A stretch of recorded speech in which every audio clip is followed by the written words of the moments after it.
இப்போ நம்ம பார்க்க போறது சூப்பர் எலிவேஷன்ஸ் உள்ள ப்ராப்ளம்ஸ் தான் இப்போ நம்ம பார்க்க போறோம்.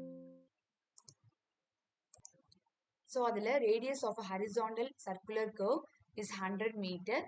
The design speed is 50 km per hour and the design coefficient of lateral friction is 0.15. Calculate the super elevation required if full lateral friction is assumed to develop. Calculate the coefficient of friction needed if no super elevation is provided. Calculate the equilibrium super elevation if the pressure on the inner and the outer wheel should be equal. So நமக்கு ஒரு 3 conditions கொடுத்துருக்காங்க. So இதை நம்ம எப்படி solve பண்ணோம் அப்படின்னா first radius, so first given எடுத்து எழுதிக்கலாம்.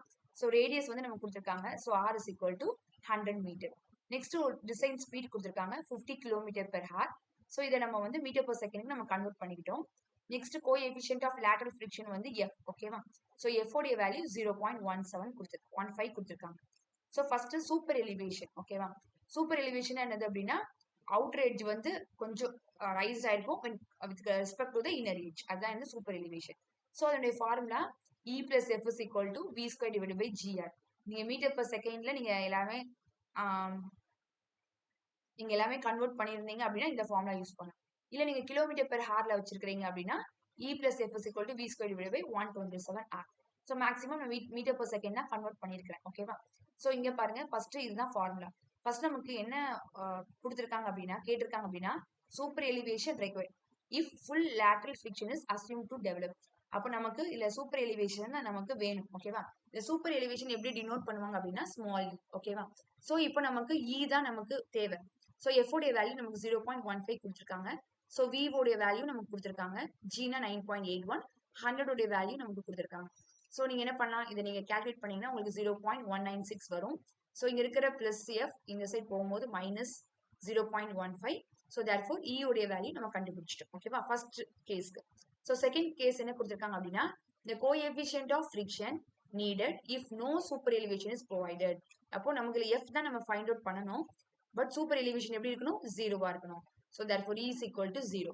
So substitute e is equal to 0 plus F is equal to v உடைய value square divide by g உடைய வேல்யூ 9.81 இன்டு 100. ஸோ நீங்க சப்ஸ்டியூட் பண்ணீங்கன்னா உங்களுக்கு எஃப் உடைய வேல்யூ 0.16 ஃபைண்ட் அவுட் பண்ணிட்டோம். ஸோ தேர்ட் பாருங்க, calculate the equilibrium super elevation if the pressure on the inner and the outer wheel should be equal. So இதுல நம்ம equilibrium super elevation நம்ம find out பண்ணோம். So இதுல வந்து என்ன கொடுத்துருக்காங்க, இன்னரும் அவுட்டர் எட்ஜ் வந்து ஈக்குவலா இருக்குது. ஸோ அப்போ வந்து எஃப் உடைய வேல்யூ இஸ் ஈக்குவல் டு 0, ஓகேவா?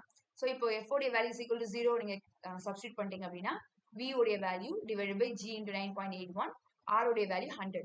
ஸோ நீங்க ஃபைண்ட் அவுட் பண்ணிட்டீங்க அப்படின்னா தேர்ஃபோர் நமக்கு சூப்பர் எலிவேஷனுடைய வேல்யூ தெரிஞ்சிடும். இது எப்படி ஒன் இன் சூப்பர் எலிவேஷன், இப்போ நம்ம ஸ்லோப்பை வந்து நம்ம எப்படி எழுதுவோம், 1 in n, ஓகேவா? ஸோ அதை நம்ம எப்படி கன்வெர்ட் பண்றது அப்படின்னா நமக்கு வந்திருக்கிற ஆன்சர் இருக்கும்ல அதை 1 டிவைடட் பை அந்த ஆன்சர் நீங்க சப்ஸ்டியூட் பண்ணுங்க. அப்போ உங்களுக்கு வந்து 5.09 வந்திருக்கும். அப்போ நீங்க அதை எப்படி எழுதணும் அப்படின்னா 1 in அந்த ஆன்சர் 5.09 அப்படின்னு நீங்க சப்ஸ்டியூட் பண்ணிடணும், ஓகேவா? பட் இது எப்படி இருக்குது, ரொம்ப ரொம்ப ஜாஸ்தியா தான் இருக்குது. இதே மாதிரி நம்ம ப்ரொவைட் பண்ணக்கூடாது. ரொம்பவும் ஹைட் ரொம்பவும் ஸ்லோப்பாவும் அந்த மாதிரி இருக்கக்கூடாது, ஓகேவா?